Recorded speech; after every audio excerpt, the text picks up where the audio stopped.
capítulo 9, ele aborda o tema acústica. Nele estudaremos as ondas sonoras e os fenômenos ondulatórios, como a reflexão, que é onde a onda sonora ela incide em uma superfície e reflete com a mesma velocidade, a refração, que é a mudança de meio, um exemplo é do ar para a água.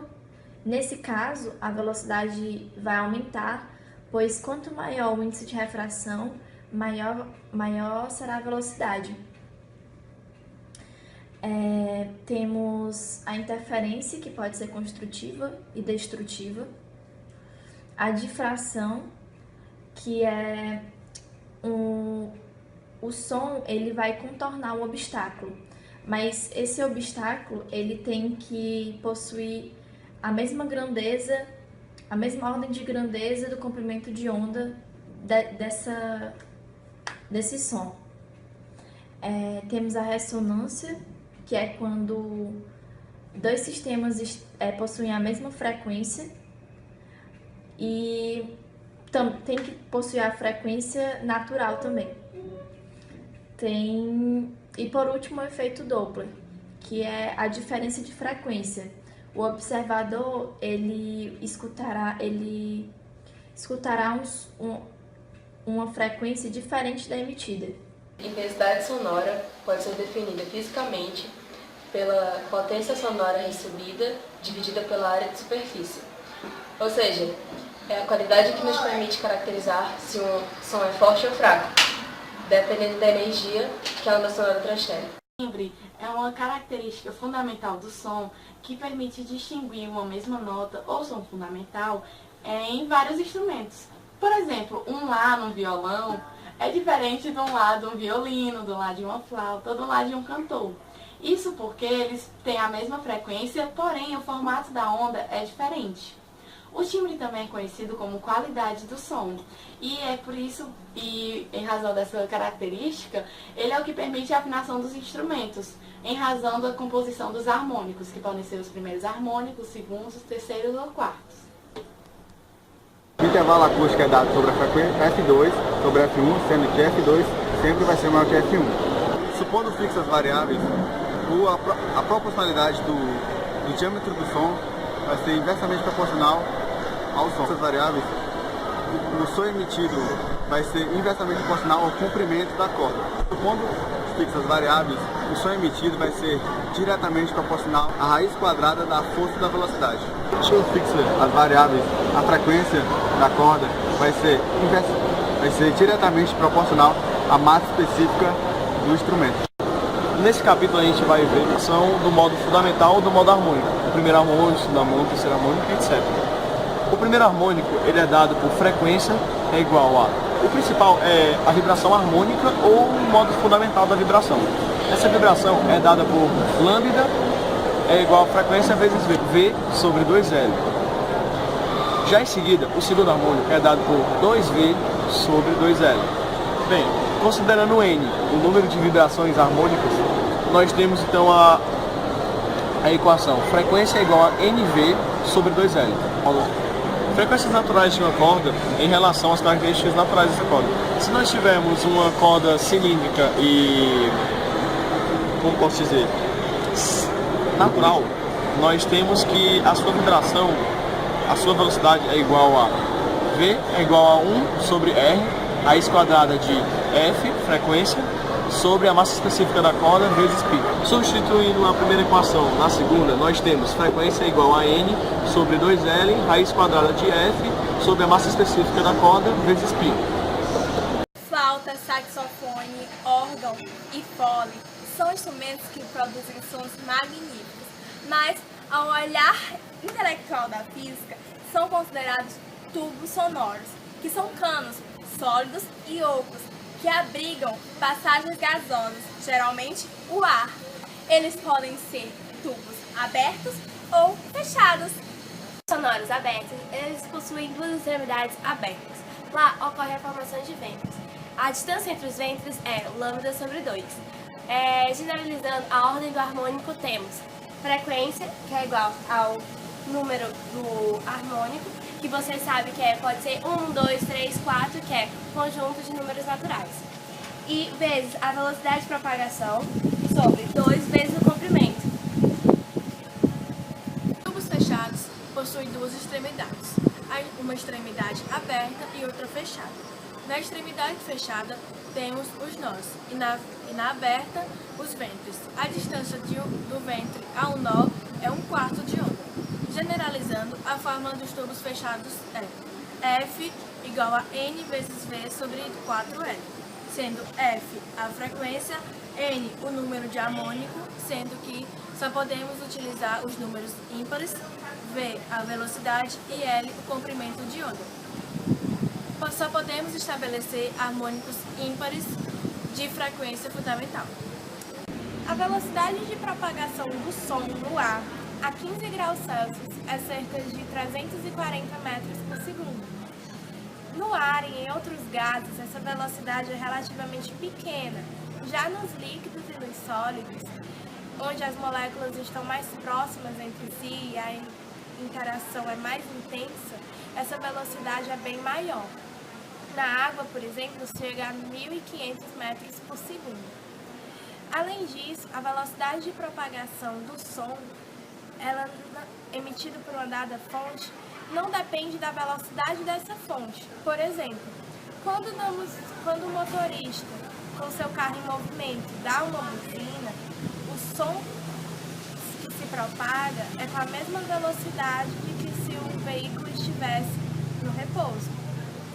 Além disso, a velocidade de propagação do som não depende nem da intensidade, ou seja, se é forte ou fraco, e nem da frequência, se é agudo ou grave. O efeito de Doppler ocorre quando há movimento relativo entre a fonte emissora do som e o receptor. Exemplo, quando o receptor se movimenta, por exemplo, quando vamos numa praia, nós vamos em contra-onda, nós atravessamos um número maior delas por unidade de tempo. Ou seja, a frequência percebida pelo receptor vai ser maior que a frequência da onda. Agora, quando nós vamos no mesmo sentido da onda, nós percorremos um número menor delas por unidade de tempo. Outro exemplo é quando no nosso dia a dia a sirene de uma ambulância. A frequência é diferente de quando ela se afasta ou de quando ela se aproxima. O som é mais grave quando ela se afasta e mais agudo quando ela se aproxima.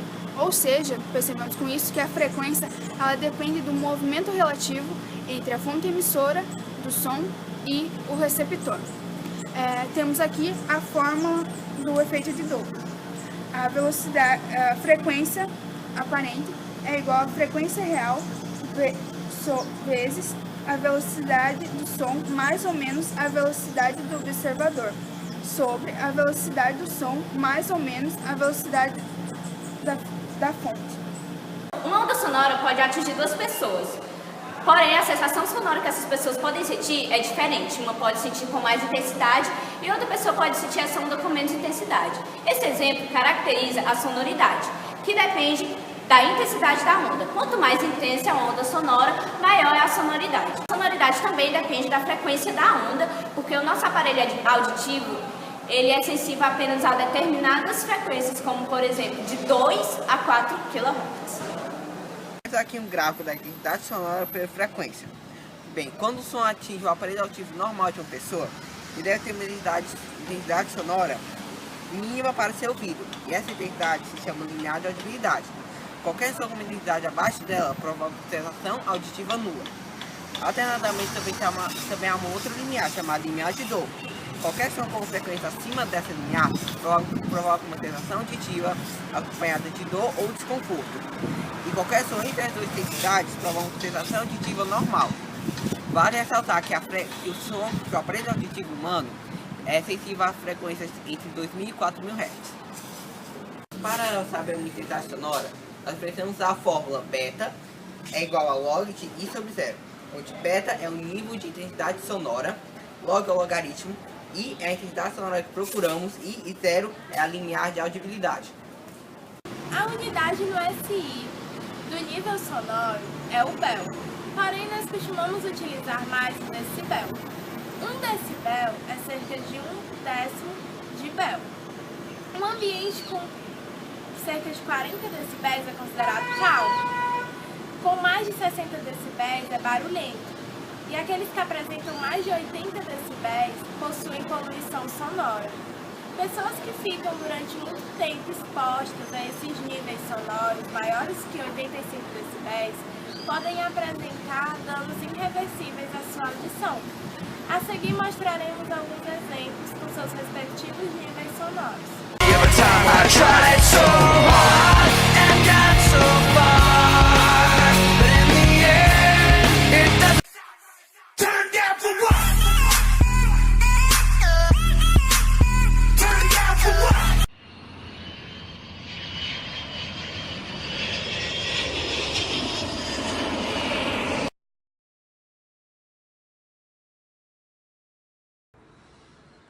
Termologia é a parte da física que estuda os fenômenos relacionados ao aquecimento, resfriamento ou mudança de estado físico de corpos que recebem ou cedem um determinado tipo de energia. Essa energia é chamada de energia térmica. Um parâmetro que é muito usado no estudo da termologia é a temperatura. A temperatura é capaz de definir o estado térmico do sistema físico estudado. Temperatura é a medida de agitação das partículas de um corpo e assim de sua energia térmica média. Dessa forma, pode ser que quanto maior essa energia, maior a temperatura. No caso dos gases, para fazer a comparação dessas temperaturas, basta observar a energia cinética média de translação. Além disso, vale ressaltar que um corpo pode possuir uma maior energia térmica que o outro e ainda assim uma temperatura menor, pois a medição da temperatura é dada pela razão entre a energia térmica total e o número de partículas do corpo. A temperatura não pode ser medida diretamente, por isso deve-se adotar uma substância termométrica que pode variar com a temperatura e a sua grandeza termométrica. É dito que há equilíbrio térmico quando dois ou mais sistemas físicos estão com temperaturas iguais. Ou seja, se você tem, por exemplo, uma bacia com uma substância líquida, sólida ou gasosa e adiciona a essa bacia substâncias frias e outra quente, a tendência é que as três substâncias se encontrem num equilíbrio térmico que seria o quê? A mesma temperatura. Então, desse modo, a gente pode perceber que o equilíbrio térmico se caracteriza essencialmente, como já foi dito, pela equivalência da temperatura no meio. Termômetro é qualquer dispositivo capaz de medir temperaturas. O primeiro foi chamado de termoscópio de Galileu, inventado por Galileu Galilei. Existem muitos tipos de termômetro. O termômetro de lâmina bimetálica, o termômetro a gás, o termômetro de rua, o termômetro de máxima e mínima, o pirômetro óptico, mas sem dúvida nenhuma, o mais conhecido é o termômetro clínico. O termômetro clínico é usado para medir temperatura no corpo humano. A grandeza termométrica só varia de 35 a 42 graus Celsius, como este aqui. A substância termométrica usada, geralmente, é o mercúrio, que fica localizada no bulbo e quando aquecida, se desloca pela haste. Escala termométrica são um conjunto de valores associados a uma determinada temperatura. Por exemplo, se um sistema A está a uma determinada temperatura, 50 graus, e um sistema B está a uma determinada temperatura, 20 graus, nós podemos dizer que a temperatura A é maior que a temperatura B. Ou seja, o nível energético das partículas de A é maior do que o das partículas de B. As escalas termométricas nós podemos citar três, que é Celsius, Fahrenheit e Kelvin, são as mais utilizadas. Entre essas escalas tem duas características em comum, que são os pontos fixos, que é o de gelo e o de ebulição. O ponto de gelo é o ponto em que a água se encontra em equilíbrio térmico com o gelo, e a de ebulição é a temperatura em que a água, a uma determinada pressão, começa a evaporar. A escala mais conhecida, não só no Brasil, mas no mundo inteiro, é a escala Celsius. Ela foi criada por Anders Celsius e primeiramente utilizou o 0 como ponto de ebulição e o 100 como ponto de gelo. Isso para evitar os valores negativos. Porém, após a morte do inventor desta escala, os valores foram invertidos e a escala tomou a forma que conhecemos hoje em dia, onde o 0 representa o ponto de gelo e o 100 representa o ponto de ebulição, havendo assim 100 divisões entre o ponto de ebulição e o ponto de gelo. Outra escala bastante conhecida, principalmente em países que falam a língua inglesa, é a escala Fahrenheit. Ela foi criada por Gabriel Fahrenheit e possui o ponto de gelo como 32 e o ponto de ebulição como 212, havendo assim 180 divisões entre o ponto de ebulição e o ponto de gelo. Há sim uma forma de fazer uma conversão de Celsius para Fahrenheit ou de Fahrenheit para Celsius, utilizando a fórmula θC dividido por 5 é igual a θF menos 32 dividido por 9. A variação de temperatura é a diferença de temperatura em determinados períodos diferentes. A fórmula se dá por variação de temperatura em Celsius sobre 100 igual a variação de temperatura em Fahrenheit e sobre 180. Irei falar sobre zero absoluto. Um sistema físico qualquer configura-se em estado absoluto quando o grau de agitação de suas partículas tende a ser praticamente nulo, compreendendo um limite inferior da temperatura ocorrido por meio de intenso esfriamento. Porém, em tal ponto, o sistema ainda apresenta quantidade de energia, conhecida como energia do ponto zero. Escala absoluta. A escala absoluta do Law de Kelvin caracteriza um marco científico. A reflexão de que a energia cinética se anulava aos menos 273,15 Celsius, utilizando-se dos estudos de Fourier, embalsamou a criação de nova escala, a escala Kelvin. Tendo a Celsius por base, a escala Kelvin apresentava o ponto de vapor em 373 kelvins e de gelo em 273 Kelvin. A equação de transformação é temperatura em kelvins é igual a temperatura em Celsius mais 273. A energia térmica de um corpo é a soma das energias de agitação das suas partículas, variando com a temperatura e o número de partículas desse corpo. O calor é a energia térmica que transita de um corpo para outro ou para outros locais do mesmo corpo, transmitindo a energia térmica. Unidade usual de calor, que é a caloria, é a quantidade de calor que 1 grama de água deve receber para que a temperatura dela vá de 14,5 graus Celsius para 15,5 graus Celsius. Bom, eu estou aqui para explicar o que é condução. Na explicação lógica, condução é o processo de propagação do calor no qual a energia passa, a energia térmica na verdade, passa de partícula para partícula do meio. Ou seja, vou dar um exemplo, quando você está na cozinha, fazendo uma comida, você está lá mexendo, vamos supor, um miojo, e você está com uma colher de metal. E o miojo está muito quente, você está mexendo, vai ter uma hora que você não vai aguentar, porque o calor passa do miojo para o meio que você está segurando. Coisa que não acontece porque a condução, que no caso eu acabei de explicar, passa mais rápido na de metal, na colher de metal, no material metal, passa mais lento na de madeira. Calor. Fluxo de calor é a quantidade do calor cedida por um corpo sobre o tempo gasto para realizar a transferência. A lei de Fourier permite quantificar a transmissão do calor entre os extremos de uma barra e sua temperatura. Propagação do calor, no qual a energia térmica muda de local, acompanhando o deslocamento do material aquecido. O ar quente menos denso sobe, produzindo a descida do ar frio mais denso. Como esse fenômeno é cíclico, ao se repetir, constantemente produz no ar correntes de convecção. Os principais exemplos de convecção se encontram em refrigeradores domésticos, ambientes com ar-condicionado ou aquecedor, na brisa marítima e na inversão térmica causada pela poluição. Radiação é o processo da propagação da energia sob a forma de ondas eletromagnéticas. Ao serem absorvidas, parte dessas ondas é transformada em energia térmica. Estufas. Estufas são recintos fechados com paredes e teto de vidro, utilizados principalmente na agricultura em países com inverno rigoroso. O vidro dessas estufas ele é transparente a luz visível e parcialmente opaco às ondas de calor. Bem, a garrafa térmica, ou vaso de Dir, tem como objetivo evitar as trocas de calor entre o líquido dentro da garrafa e o meio externo, que é o ambiente. Ela evita os 3 tipos de condução de calor.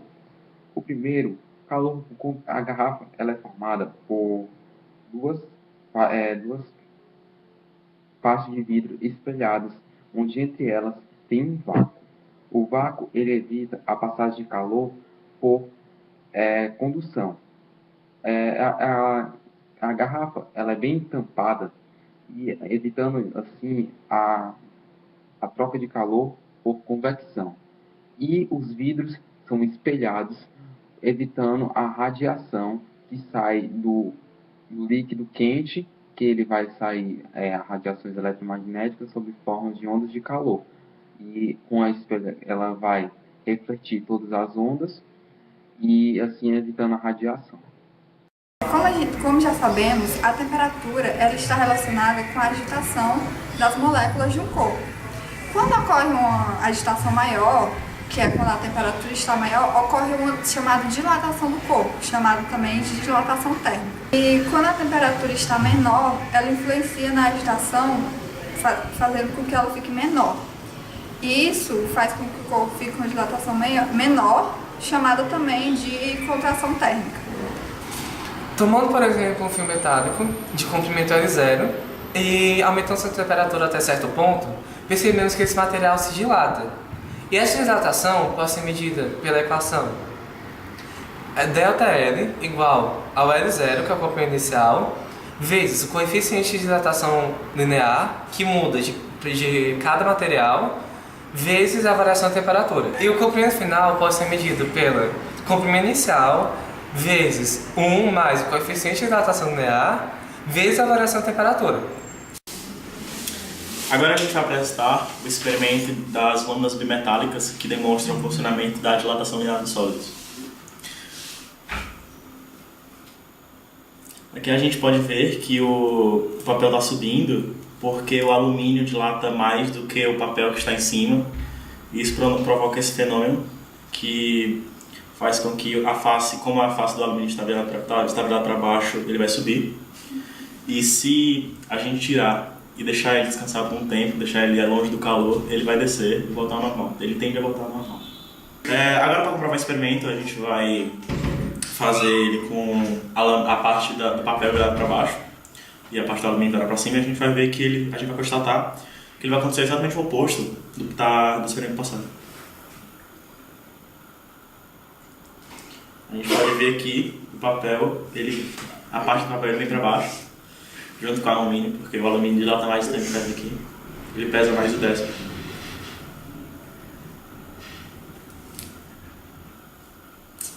Aquecendo-se uma placa metálica a certa temperatura, observamos a dilatação superficial do material, que pode ser dada por variação da área da superfície é igual a área inicial vezes o coeficiente de dilatação superficial vezes a variação da temperatura.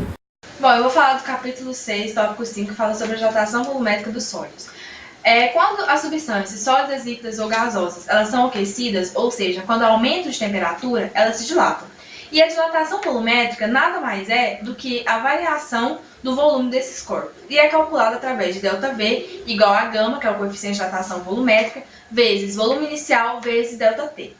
E a gente um exemplo disso é quando nós temos um corpo frio e um corpo quente entrando em um recipiente, né, que no caso vai ser o gelo, entra em contato, o gelo trinca.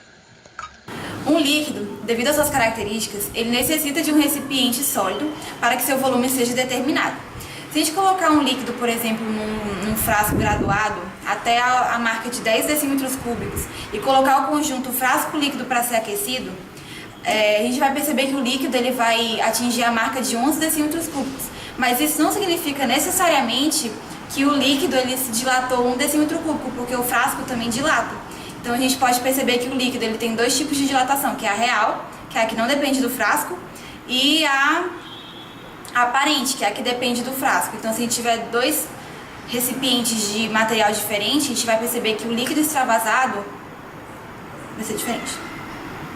Em líquido, só existe interesse no estudo da dilatação volumétrica, que é regida pela mesma equação de dilatação volumétrica dos sólidos, cuja fórmula é V igual a VO vezes 1 mais a dilatação volumétrica vezes a variação da temperatura. Bom, o coeficiente de dilatação do líquido ele é igual ao coeficiente de dilatação aparente mais o coeficiente de dilatação do frasco, que depende da capacidade do frasco. A gente sabe que a massa de uma substância ela não varia conforme a sua temperatura, mas o volume sim. Então, para calcular a massa específica de uma substância após uma variação de temperatura, a gente usa a fórmula. Massa específica é igual a massa específica inicial sobre 1 mais coeficiente de dilatação volumétrica vezes a variação de temperatura. Todo fluido, quando aquecido, ele aumenta, tem seu volume aumentado, mas a água se constitui uma exceção a essa regra, porque quando ela é aquecida de 0 graus Celsius até 4 graus Celsius, ela tem seu volume reduzido. E também, quando ela está na temperatura de 4 graus Celsius, ela tem seu volume mínimo e, portanto, sua massa específica máxima. Nós podemos observar no experimento de congelar uma garrafinha de água líquida, a água vai se expandir e, portanto, vai deformar a garrafa.